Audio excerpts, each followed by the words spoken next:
Good morning, Choice Residential. Hope your day's off to a great start. So today I want to talk a little bit about backup offers and specifically about the disclosure of material facts that are uncovered when a listing is under contract and before they bring that backup contract into primary position. So let's say that you are a buyer's agent and you have a backup contract on a property. Then you get a call from the listing agent that says, hey, the primary contract has just been terminated. I just emailed you over the termination paperwork as evidence. You are now in primary position. Congratulations. Well, that's great news.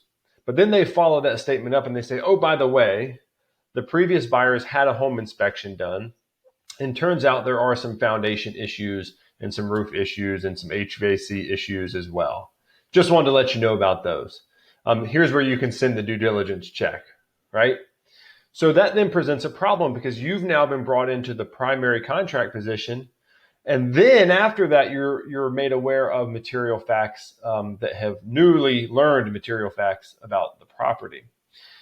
And so here's the issue. As a listing agent in that situation, they have a duty to disclose those material facts before any substantial change in your position in the contract. So before a listing agent moves you into primary contract position, their duty is that they need to disclose those new material facts to you and to your buyer so that your buyer then has the opportunity to exercise their right to terminate that backup contract before going into primary position, thus protecting their due diligence fee.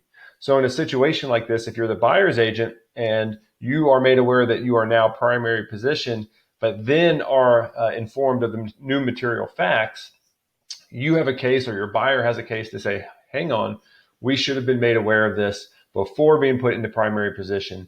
We're going to make a decision as to whether or not we're going to move forward or not. If we decide not to, we're not going to owe you that due diligence fee. Now, of course, anytime you get into these kinds of murky waters, you always want to consult with an attorney. But this is the advice that's been handed down by the North Carolina Association of Realtor legal team. So remember that also as a listing agent, that if you have a primary contract that falls through and there has been an inspection done and you've been informed of material facts that you didn't know about before you move your backup contract into primary contract position, you need to discuss with that buyer's agent so that they can discuss with their buyer any new material facts that you've learned about the property. That way the buyer has an opportunity to terminate if they want. And if they don't want to, great, then you can move them right into primary position and move forward. Just make sure that you are getting, as a buyer's agent, that you're asking that question. Hey, are there any new material facts that you guys need to disclose, particularly following the previous buyer's home inspection? Now, another thing is that when you are engaged as the backup contract, you should be staying in touch with that listing agent, trying to keep up to date as to when's the appraisal being done, when are the inspections being done, trying to stay abreast of any information. The listing agent may or may not communicate well with you during that period of time, but it's a good idea for you as a buyer's agent to try to stay plugged in and communicate with that listing agent so that you can hopefully learn of any issues prior to becoming the primary contract. So as always, if you ever have any questions about this or anything else, please reach out. Otherwise, I hope you have a fantastic day and we'll talk to you again soon.